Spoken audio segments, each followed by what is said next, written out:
আসসালামু আলাইকুম। আপনারা সবাই কেমন আছেন? আশা করছি ভালো আছেন। আমরা আল্লাহর রহমতে ভালো আছি। এই যে আজকে পেঁয়াজু বানাইতেছি ইফতারের জন্য, আর এটাছে গিয়া মোগলাই পরোটা বানাবো।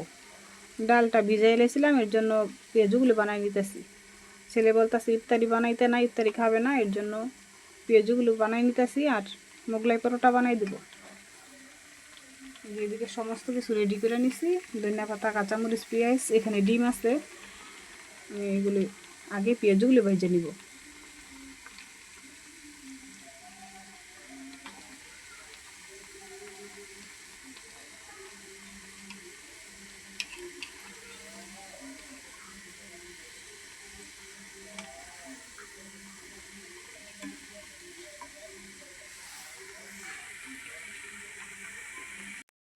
আসসালামু আলাইকুম। আপনারা সবাই কেমন আছেন? আশা করছি ভালো আছেন। আমরা আল্লাহর রহমতে ভালো আছি।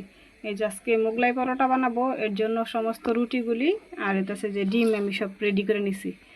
এই যে আমি তাওয়াটা বসাই দিছি, এখন আমি যে মোগলাইগুলি সব রেডি করে সেঁকে নিব।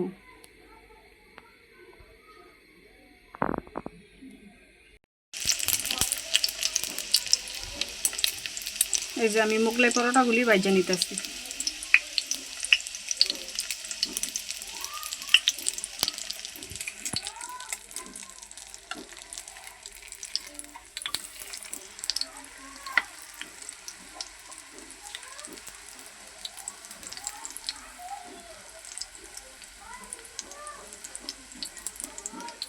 এই যে এদিকে একটা আমার ভাজা হয়ে গেছে।